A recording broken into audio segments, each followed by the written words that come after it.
Salut, je suis Stéphane Paquette. Bienvenue à Vous le savez à cette heure.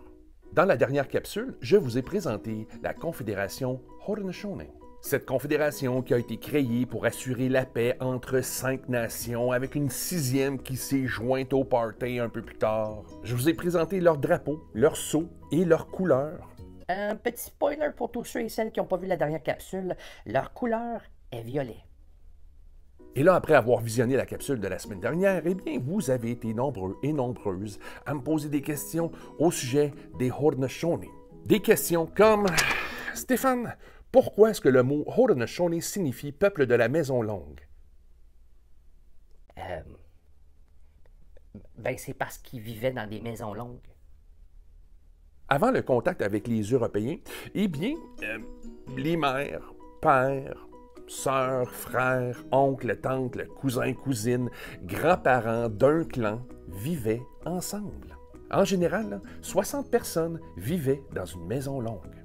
Puis lorsque le clan ou la famille étendue s'agrandissait, on allongeait la maison pour accueillir les nouveaux membres. Non, mais pensez-y, là. 60 personnes dans la même maison. Regarde, je serais pas surpris là, si ce sont les Haudenosaunee qui ont inventé le dicton « Il y a de la chicane dans la cabane ».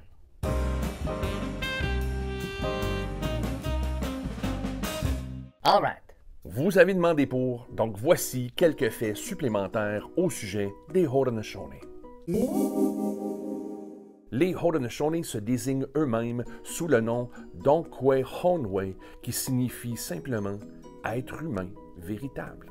Bien que de nombreuses similitudes culturelles et de liens familiaux unissent les 6 nations, chacune est également unique et possède sa propre langue.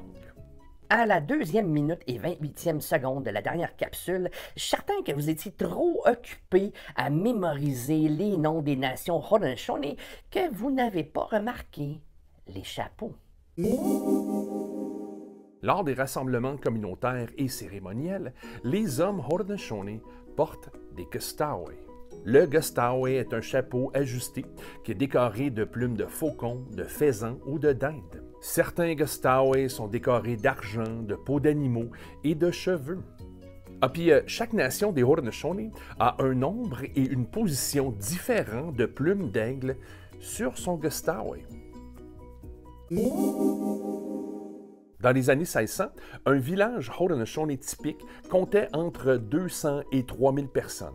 Les communautés Haudenosaunee se déplaçaient tous les 20 à 30 ans, car le bois de chauffage s'épuisait et l'écorce qu'on utilisait pour réparer les toits des maisons longues se faisait rare.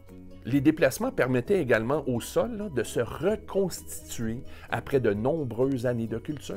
Les Haudenosaunee vivent encore aujourd'hui sur des territoires et des réserves dans le nord de l'État de New York et dans le Wisconsin, dans des communautés en Oklahoma et en Caroline du Nord, ainsi que dans des territoires et des réserves en Ontario et au Québec. Les Haudenosaunee ont une réputation d'habileté, de bravoure et de fierté. Ça doit être pour cette raison que les hommes Haudenosaunee ont commencé à marcher sur le fer en 1886 lorsqu'ils ont été embauchés pour travailler sur un pont en construction sur le fleuve Saint-Laurent.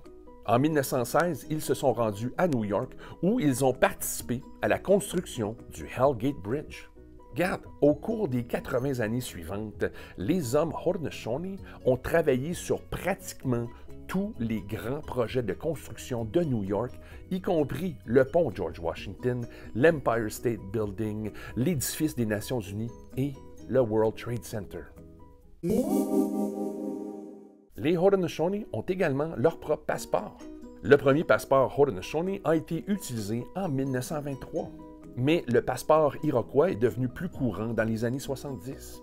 Malheureusement, la plupart des pays du monde considèrent le passeport Haudenosaunee comme un document fantaisiste et n'acceptent pas la légitimité du passeport car les Haudenosaunee ne sont pas un État reconnu internationalement.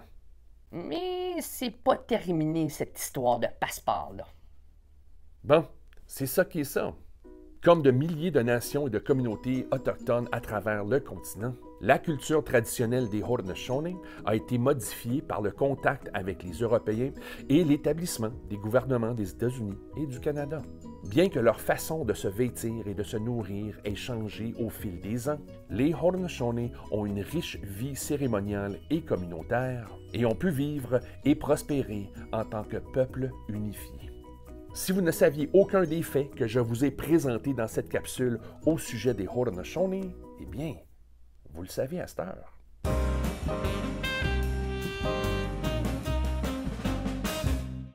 By the way, les Haudenosaunee sont une société matriarcale. Ça, c'est une société où ce sont les femmes qui détiennent le pouvoir. Pis ça, ben, ça mérite sa propre capsule.